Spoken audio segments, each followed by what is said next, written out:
का संविधान है।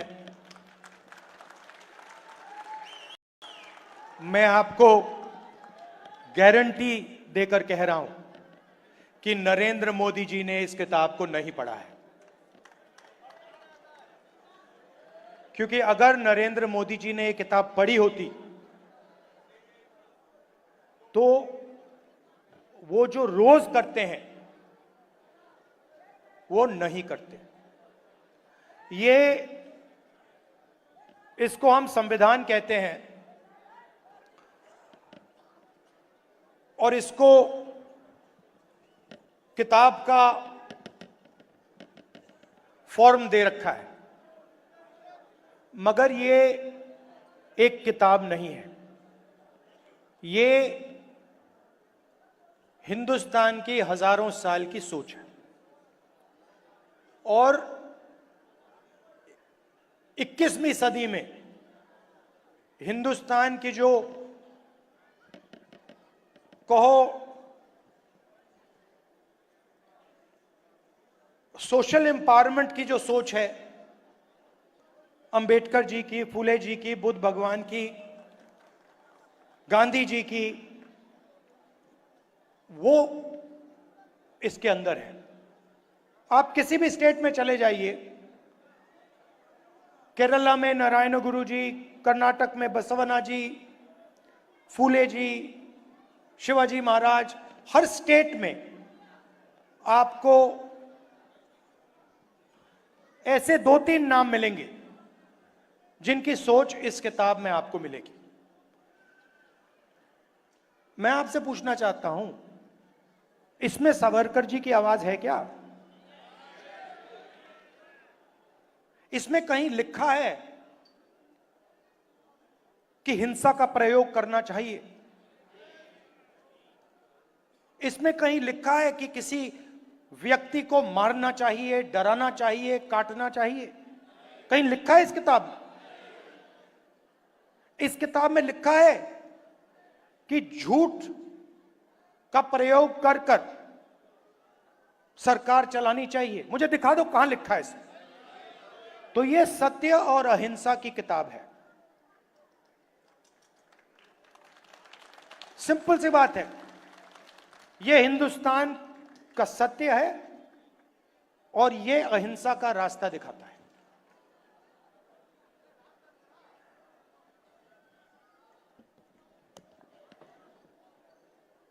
कुछ दिन पहले तेलंगाना में हमने कास्ट सेंसस का काम शुरू किया।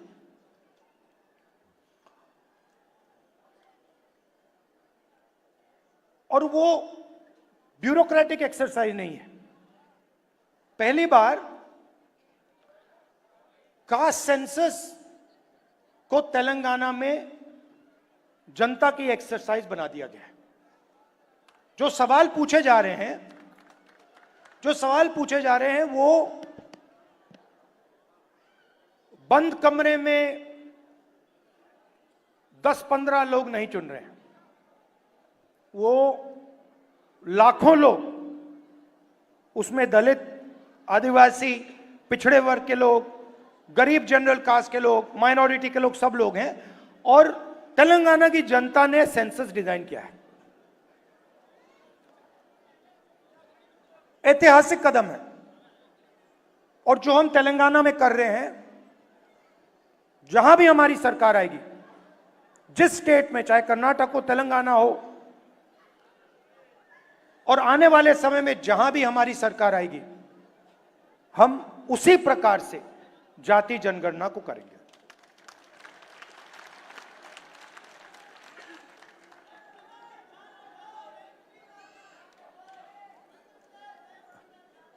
आएंगे, वहां भी आएंगे।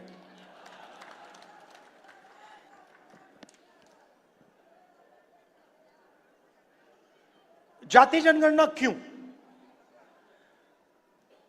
क्योंकि अगर हम हिंदुस्तान के पॉपुलेशन को देखें तो पूरा देश जानता है कि 15% दलित आबादी है, 8% आदिवासी हैं, तकरीबन 15% माइनॉरिटीज हैं, मगर पिछड़े वर्ग के कितने लोग हैं कोई नहीं जानता।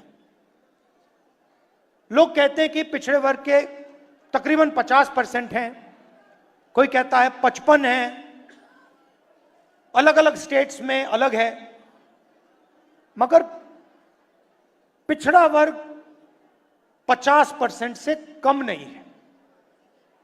कितना है कोई नहीं जानता है। तो अगर आप जोड़ लें 50% पिछड़ा वर्ग हो गया, 15% दलित, तकरीबन 8% आदिवासी, 15% माइनॉरिटी, तो 90 तकरीबन 90% हिंदुस्तान की आबादी इन वर्गों में से आती है। इस देश में 3000 साल से जो भी दलितों की, आदिवासियों की, पिछड़ों की, गरीबों की बात करता है उसका माइक ऑफ हो जाता है।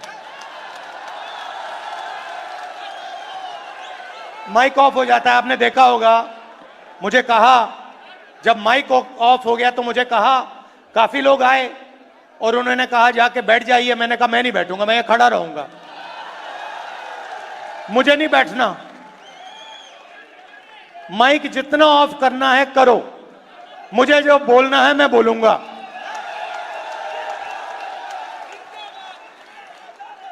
यहां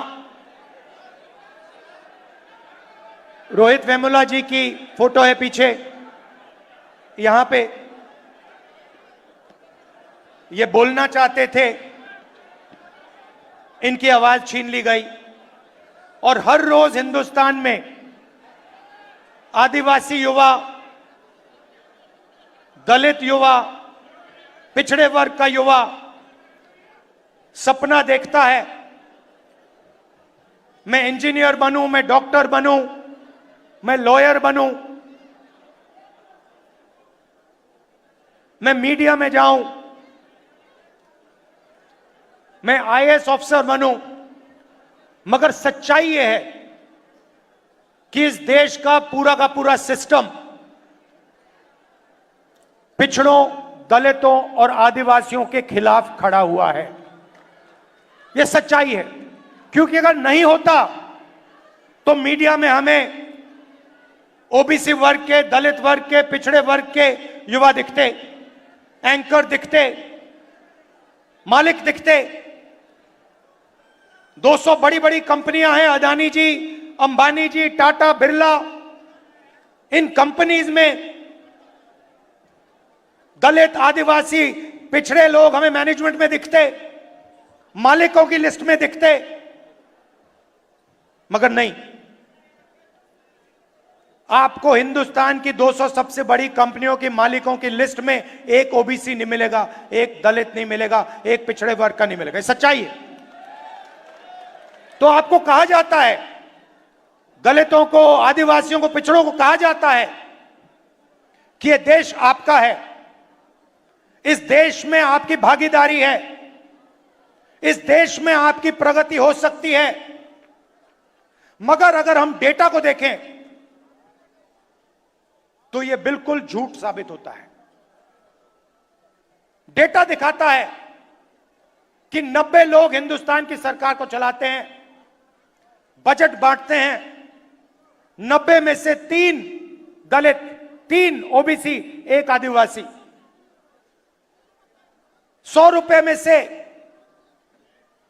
5 रुपए ओबीसी वर्ग निर्णय लेता है। 100 में से 5, आपकी आबादी 50%, भागीदारी 100 में से 5।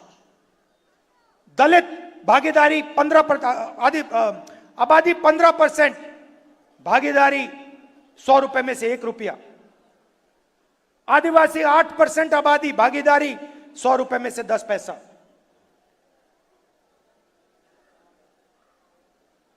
आपके सामने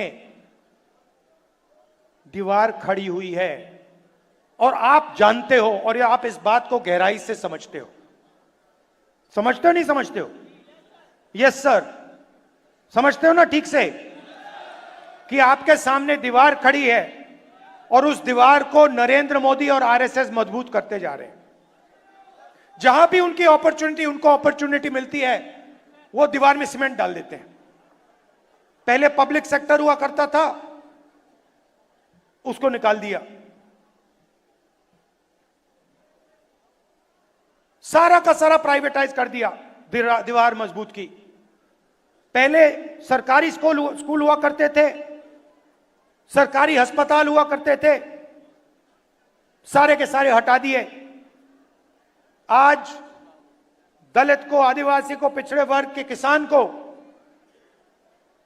कोई भी इलाज की जरूरत हो, लाखों रुपए आपके जेब में से निकलते हैं। निकलते नहीं निकलते? और कहां जाते हैं? आपकी जेब में जाते हैं क्या? पिछड़ों की जेब में जाते हैं? दलितों की जेब में जाते हैं? आदिवासियों की जेब में जाते हैं? नहीं, 25 अरबपतियों की जेब में जाते हैं। उन 25 अरबपतियों में मुझे दलित नाम बता दो, आदिवासी नाम बता दो, पिछड़े वर्ग का नाम बता दो। मैं खड़ा हूं, बता दो, एक नाम बता दो। अदानी आदिवासी है क्या? दलित है, पिछड़े वर्ग का है। अंबानी आदिवासी है क्या? दलित है, पिछड़े वर्ग का है। टाटा, बिरला, ये आदिवासी हैं, दलित है, पिछड़े वर्ग के को नहीं। तो सारा का सारा आपका धन आपके जेब में से निकालकर उनके ओर जा रहा है। और उसमें मैं कहना चाहता हूं 5%, 7% बेचारे जनरल कास्ट के गरीब लोग भी शामिल हैं। उनको भी कुछ नहीं मिलता,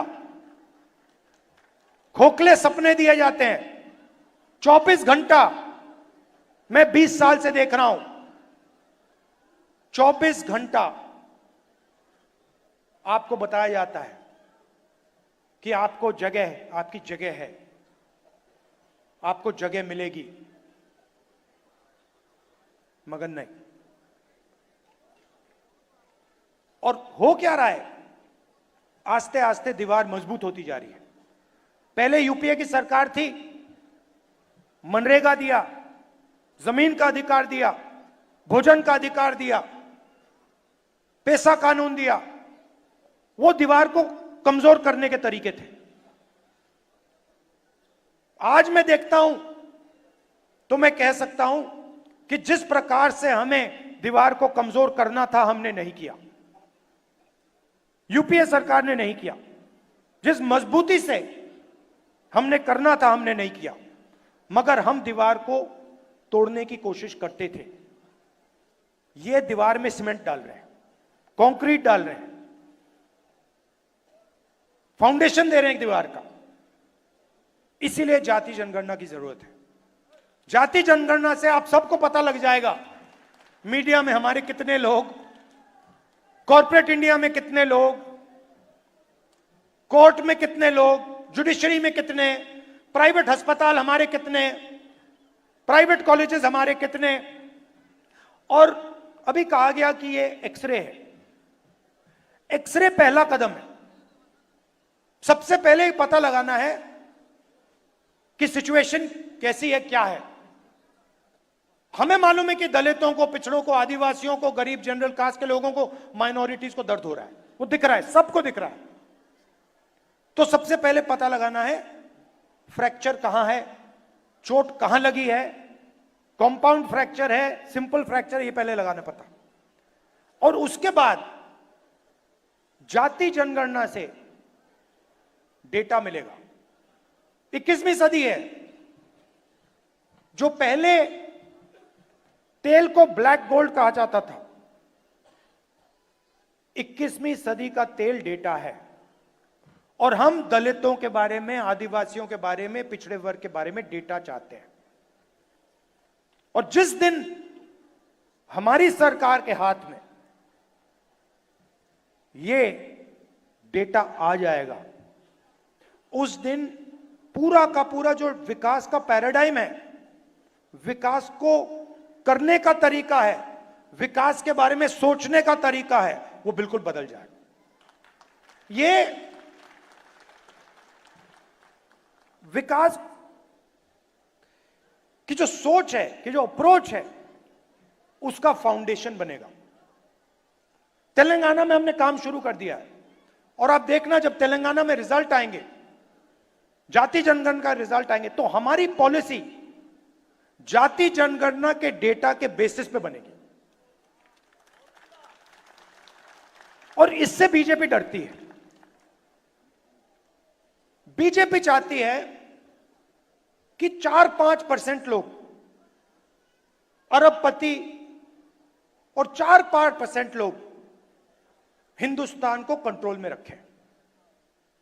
और ये जो इन्होंने कंट्रोल कर रखा है, जो इसको ये खत्म करने की कोशिश कर रहे हैं, इस कंट्रोल को तोड़ने के 2 तरीके हैं। एक जाति जनगणना और दूसरा रिजर्वेशन को 50% से ज्यादा करना। तो इसमें हम लगे हुए हैं। तेलंगाना में हमने किया, कर्नाटक में किया, और जहां भी हमारी सरकार आएगी हम दलित, आदिवासी, पिछड़े वर्ग, गरीब, जनरल कास्ट, माइनॉरिटीज का डेटा निकालेंगे और पता लगाएंगे कि विकास में उनकी क्या हिस्सेदारी है, हिंदुस्तान के फ्यूचर में उनकी क्या भागीदारी है, क्या भागीदारी होनी चाहिए। यह हमारा लक्ष्य। और मैं आपको बता रहा हूं, बीजेपी कुछ भी कर ले, आरएसएस कुछ भी कर ले, जाति जनगणना और 50% का जो रिजर्वेशन का बैरियर है, इन दोनों को हम खत्म करके देंगे नेशनल लेवल पे। मैं आपको कह रहा हूं, मैंने लोकसभा में कहा है, मैंने वायदा किया है, वहां पे इस कॉन्स्टिट्यूशन पे वायदा किया है कि जाति जनगणना को हम इसी लोकसभा में पास करके दिखाएंगे। क्यों? क्योंकि हम ये जो संविधान है, इसकी सोच की रक्षा करना चाहते हैं। हम चाहते हैं कि जो इसमें लिखा है कि हिंदुस्तान के सब लोग एक समान हैं, 1 मैन 1 वोट, इक्वालिटी, फ्रेटर्निटी, उसके लिए हम लड़ रहे हैं और यह काम हम पूरा करके आपको देंगे। मैं चाहता हूं, यहां आपने मीटिंग की, मैं चाहता हूं कि जाति जनगणना का जो मैसेज है और 50% रिजर्वेशन का जो मैसेज है, आप सब हिंदुस्तान के गांव-गांव में, हर शहर में, हर सड़क में आप जाके फैलाओ। जहां भी आप जाओ, आपका एक ही मैसेज होना चाहिए, इस देश में 90% लोगों के साथ अन्याय हो रहा है, रोज हो रहा है, हर रोज हो रहा है, हर मिनट हो रहा है। और अन्याय को खत्म करने का तरीका जाति जनगणना और रिजर्वेशन को 50% से आगे बढ़ाना। हिंदुस्तान का संविधान है। मैं आपको गारंटी देकर कह रहा हूं कि नरेंद्र मोदी जी ने इस किताब को नहीं पढ़ा है, क्योंकि अगर नरेंद्र